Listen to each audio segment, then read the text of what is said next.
छोटे से गांव में राघव नाम का एक लड़का रहता था। उसे गांव के पास एक रहस्यमय पेड़ दिखाई दिया। पेड़ में हर वक्त सोने के सिक्के लटकते थे। यह पेड़ देखकर पूरे गांव में हलचल मच गई। लोग भागकर उस पेड़ के पास जाने लगे और सोने के सिक्कों को इकट्ठा करने लगे। राघव भी वहां गया, लेकिन उसने सिक्के उठाए नहीं। वह पेड़ के पास बैठकर सोचने लगा, यह पेड़ आखिर क्यों ऐसे सिक्के दे रहा है? क्या इसमें कोई गहरी बात छुपी है? अगले दिन राघव ने पेड़ के पास जाना शुरू किया, लेकिन उसने कभी भी सिक्के नहीं उठाए।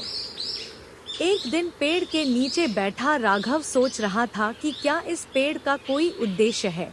तभी अचानक पेड़ के भीतर से एक आवाज आई, तुमने क्यों मुझे कभी छुआ नहीं?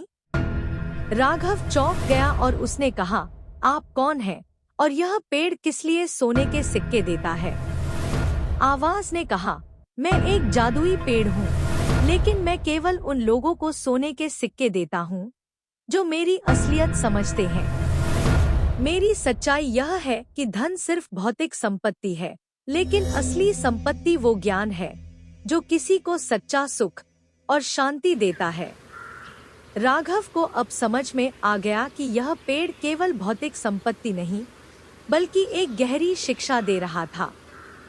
उसने मन ही मन तय किया कि वह कभी भी अधिक से अधिक सोने के सिक्के नहीं जमा करेगा। उसकी खोज अब असली मूल्य की तलाश में बदल चुकी। राघव ने धीरे धीरे पूरे गांव में लोगों को यह सिखाना शुरू किया कि सच्ची संपत्ति क्या है। उसने सबको बताया कि सोने की चीजें अस्थायी होती हैं, लेकिन ज्ञान और दयालुता की संपत्ति हमेशा स्थायी रहती है। लेकिन गांव के कुछ लोग ऐसे भी थे जो हमेशा सोने के सिक्कों के पीछे भागते रहते थे। एक दिन राघव को पता चला कि कुछ लोग पेड़ के सिक्कों के पीछे इतने अंधे हो गए थे कि उन्होंने अपने रिश्तों और दोस्ती को भी त्याग दिया। उन्होंने अपने परिवार वालों से झगड़ा किया और सिर्फ सोने की खोज में लगे रहे। राघव ने सोचा, क्या यह सही रास्ता है? उसने सोचा कि अब उसे कुछ करना चाहिए। उसने सबको एक साथ बुलाया और उन्हें एक बहुत महत्वपूर्ण कहानी सुनाई। उसने बताया कि एक बार एक राजा था जिसने सोने की खदानें खोली थी, लेकिन उसने कभी अपने राज्य के लोगों के सुख के बारे में नहीं सोचा। राजा के पास बहुत सा धन था, लेकिन उसके पास सच्चा सुख नहीं था। लोगों ने राघव की बातों को सुना और वे समझने लगे कि सोने के सिक्कों के पीछे दौड़ने से वे अपनी खुशियां खो रहे हैं। वे अपनी रिश्तेदारी, दोस्ती और शांति भूल गए थे। कई दिनों बाद राघव ने एक दिन देखा कि पेड़ में अब सोने के सिक्के नहीं थे। पेड़ का आकार धीरे धीरे छोटा होता जा रहा था। राघव पेड़ के पास गया और उसने पूछा, क्या हुआ? आप अब सोने के सिक्के क्यों नहीं दे रहे?